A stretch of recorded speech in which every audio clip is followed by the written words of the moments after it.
Hey guys, I'm back again with another video, and I want to talk about a little bit of a probably sensitive topic, and it has to do with drinking alcohol and how it can affect your decision making.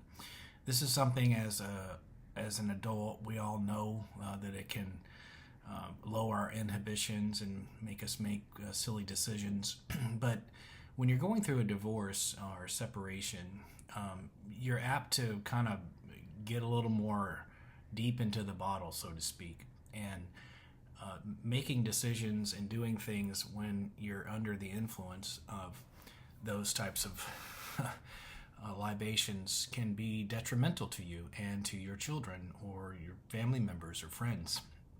And so, speaking from personal experience, it's just best to avoid as best you can consumption or overconsumption.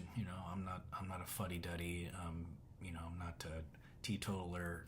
But you certainly can enjoy that.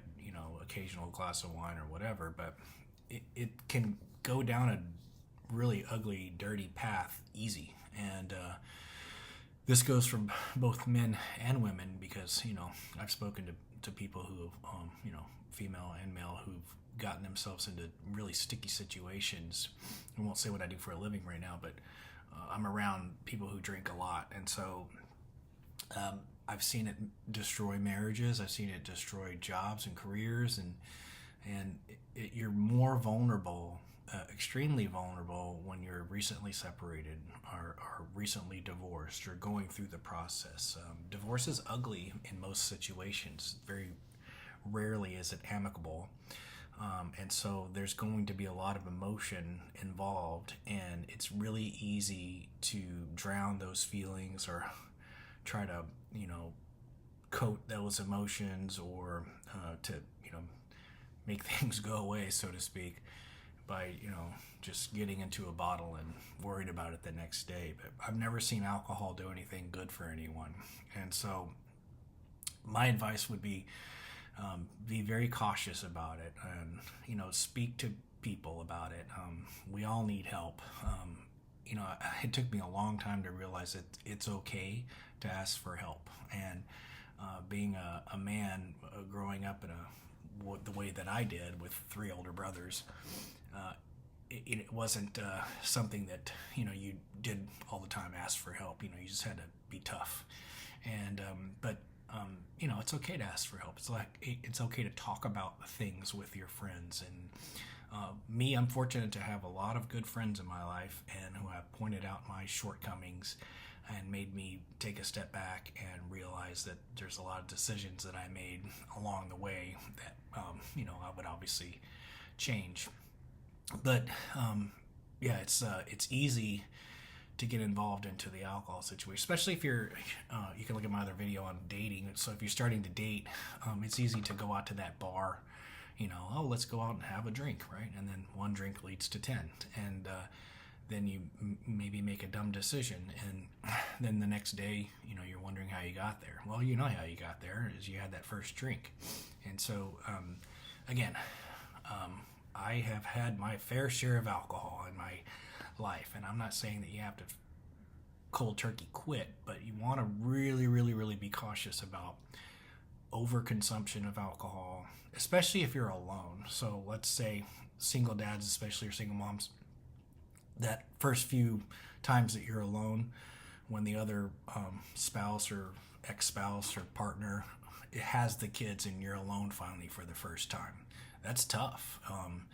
And it's easy to just go and pop that bottle of wine or whatever and curl up on the couch and start watching Netflix or what have you. And the next thing you know, you're popping another bottle. And so that's a really, really scary situation. And you want to make sure, if best you can, not to find yourself there. So it's best to reach out to maybe a friend or someone and see if they'll come and hang out, or you can go hang out with them. Don't drink and drive. But to go out and to talk about, how you're feeling, because if you're sitting here watching this video, you know how tough it is. You might be having that drink of wine right now watching this. It's tough that first few times, every time really, that you're alone without your kids, and it's very emotional. And so you got to find another avenue, whether that be working out, getting into a book or something, hanging out with friends more.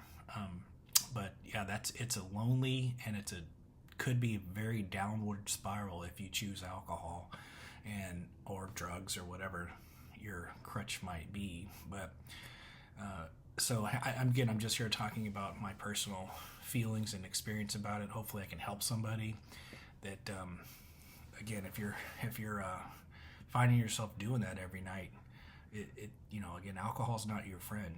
It doesn't, I'm not here to preach, but I'm just, it's not good on your body. Ultimately, it will make you make bad decisions. Again, it's okay to enjoy it occasionally, and if you keep it under control and it's in, you're not doing it every single day or every night, because it can easily get out of control. It's so easy. And so my advice again is to, if you find yourself in that situation, reach out to friends. I'm not saying to go to AA or something like that, because you're not necessarily an alcoholic if you're just starting to reach for this because of the situation you're in, because ultimately most people can control it. But be very careful, be very cautious again, especially the first few times that you're alone, when you don't have the kids. That's the hardest time. And so be prepared with having a friend on the phone or something like that to help relieve that stressful situation and that loneliness. Again, don't jump right into the dating pool. That's not what I'm saying. Again, you can look at my other video on that. But watch yourself. I can look in the mirror and say the same thing to myself over the years. And so that's just my friendly advice.